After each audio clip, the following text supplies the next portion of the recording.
Kailan daw po ba matatanggap ang 13 months pension?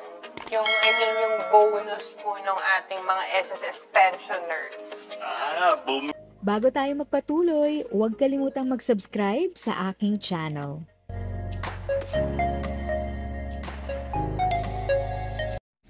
Thank you sa pag-click ng aking video. Good day po sa lahat ng ating SSS pensioners. Sa mga bagong viewers at napadaan lang, by the way, I'm Tita Eda.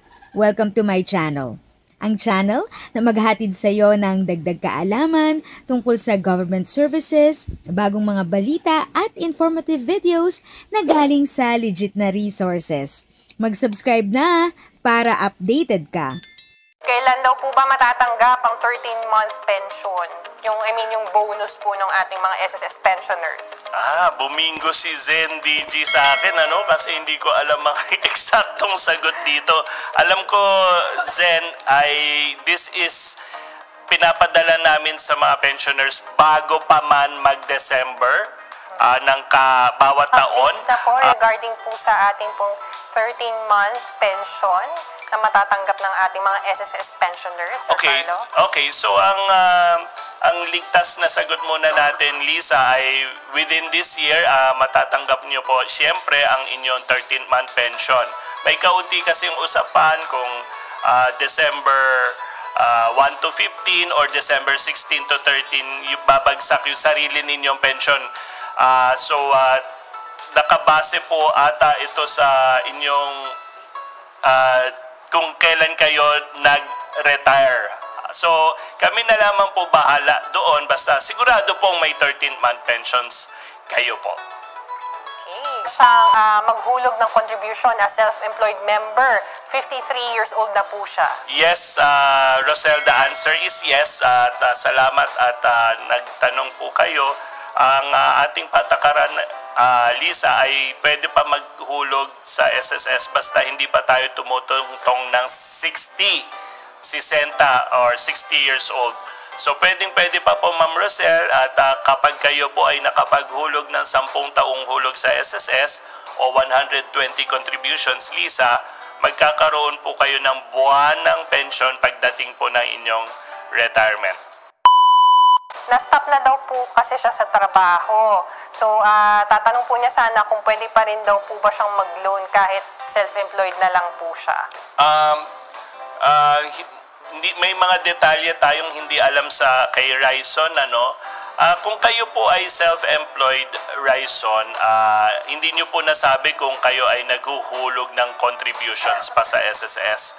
Ang ating loan program kasi, Lisa, ay dapat may 36 na contributions man lang kayo at yung 6 doon ay dapat nasa loob ng nakaraang 12 buwan.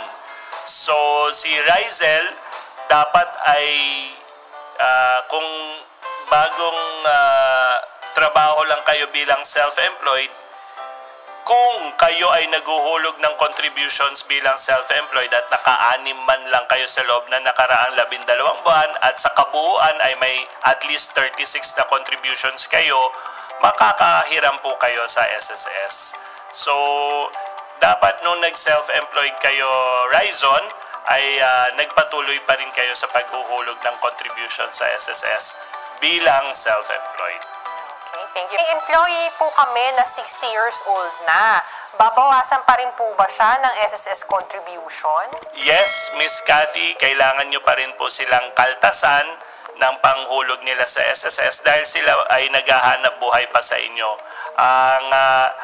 Ang pagkaltas sa mga miyembro, sa mga empleyado ay dapat gawin hanggang sila po ay mag-edad 65. At 65, the member can already apply for retirement pension or retirement benefit at SSS. Pero kung hindi pa 65 at empleyado nyo, hulugan nyo pa po siya ng SSS nila. Okay. Lagpas na daw po siya ng 10 years sa paghuhulog ng contribution. 35 years old na po siya.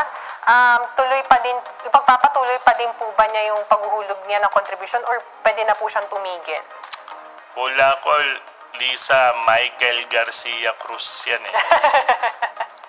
Pinahirapan ka sa pagbasa. Okay, so sabihin ko na lang, no, Michael, yes, ituloy nyo pa rin po ang paghuhulog nyo sa SSS habang kayo ay naghahanap buhay at kumikita pa.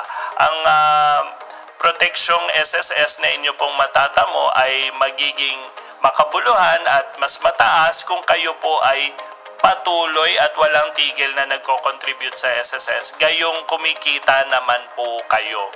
At tandaan natin, Lisa, na marami sa ating mga benepisyo at loan privileges, sumisilip po ang SSS sa nakaraang ilang buwan kung kayo ay may hulog. Kung wala po kayong hulog sa nakaraang ilang buwan, maaaring hindi po ganun ka taas ang inyong benepisyo matatanggap o baka hindi rin kayo totally maging eligible sa benepisyong iyon. Katulad ng sickness benefit. Ang sickness benefit ay inyo pong matatamo kung may 3 hulog kayo sa nakaraang 12 buwan. Pero kung tumigil po kayo, Michael, hindi kayo magkakaroon ng sickness benefit sa SSS. Bilang halimbawa lang, Lisa, ganun din yung salary loan program natin, makakautang lang sila kung mayroon silang 36 months na hulog, pero yung 6 doon ay dapat nasa loob na nakaraang 12 buwan. So Michael, gayong naghahanap buhay ka pa naman, patuloy mo lang po ang hulog nyo sa SSS at maaaring mas mataas.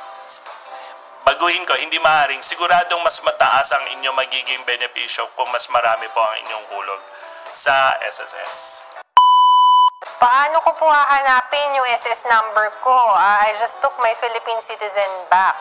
Okay, I'm very happy po na bumalik po kayo sa pagiging Philippine citizen, Earl. So, maraming paraan. Pwedeng pumunta ka lang sa SSS branch na pinakamalapit sa iyo. At kamo gusto nyo malaman ang inyong SSS number muli, pwede din po tumawag lamang kayo sa SSS.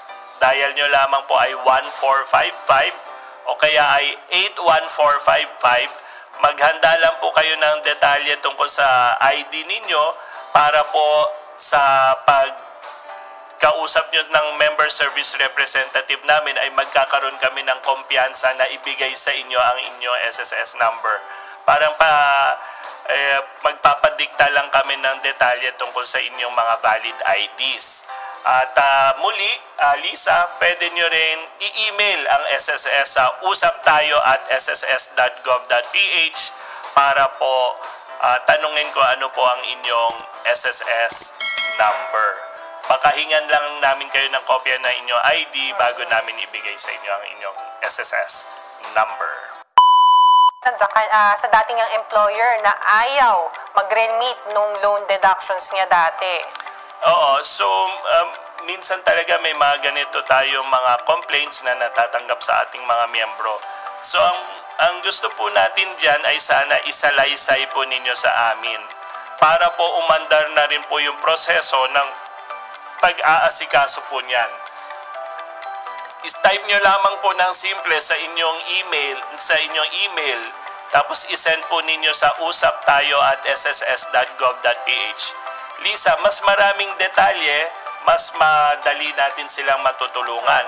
Sabihin nyo po kung saan kayo naghanap buhay, sino yung employer po na yaon, ano po yung address ninyo, para alam po namin kung saan natin ipapasang branch na magbibigay ng assistance sa ating nagko-complain.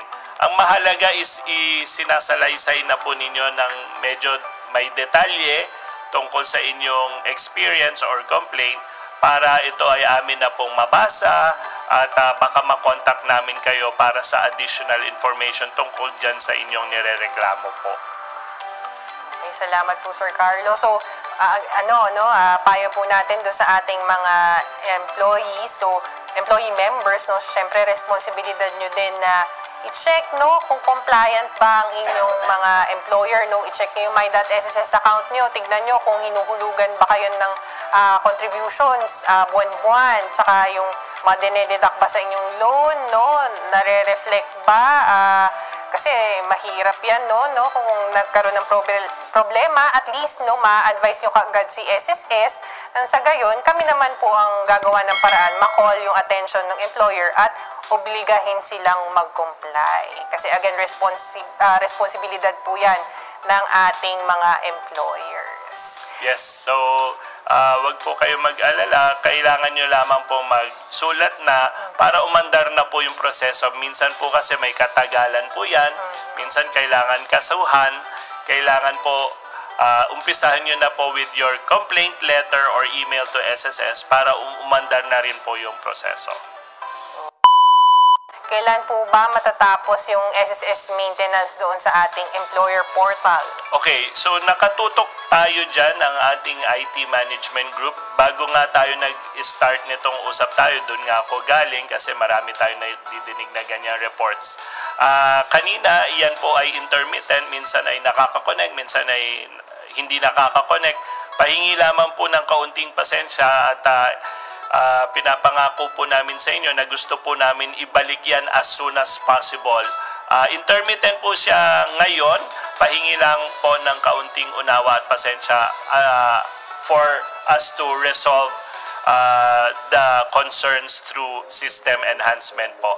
Kaunting sana, Lisa, ilang minuto lang or ilang oras lang, pero syempre mahalagang maibalik natin yan as soon as possible kung kayo ay nakaka-experience yan ngayon. Kasi ang aking balita as of now is that it is intermittent. Ang ibig sabihin ng intermittent, Lisa, minsan nakakapasok, minsan hindi. So, pahingi lang po na pasensya, pakisubok lamang po ng ilang beses ngayong araw. Maraming salamat po. Ano daw po ba yung sinasabi kung temporary yung SS number? Ay, Mary, maraming salamat po sa inyong tanong na nagkakaroon tayong pagkakataon na linawin ito. Temporary po ang inyong registration as an SSS member. Ibig sabihin lamang po ay na-issuehan namin kayo ng SS number para po kayo ay makapaghanap buhay na, makapaghulog ng contributions. Ngunit kailangan nyo gawing permanent yung inyong temporary registration para para makatanggap po kayo ng benepisyo o loan sa SSS pag kayo po ay nag-apply. Yang temporary po ay magiging permanent kung kayo po ay mag-submit sa SSS ng inyong valid ID. Baka po ang nangyari ay nakakuha kayo na SS number tapos hindi nyo na po tinuloy yung pag-submit o pag-upload ng valid IDs katulad ng birth certificate, passport, driver's license. So, pakituloy lamang po yung proseso na yon. Maaari nyo isubmit ang inyong valid ID sa pinakamalapit na SSS branch sa inyo. Kamo, gusto nyong gawing permanent ang inyong registration status mula temporary upang matanggap ninyo ang inyong benepisyo o loan sa SSS sa oras ng inyong application kapag kayo po ay nag-apply.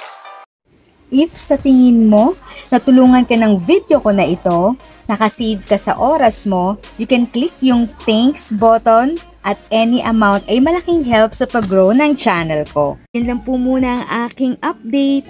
Sana ay nakatulong na dagdag kaalaman ang aking shinare today. Ang goal ng aking channel ay mag-create ng awareness. Kung ganitong mga topic ang gusto mo, panoorin mo ang mga videos ko na ito.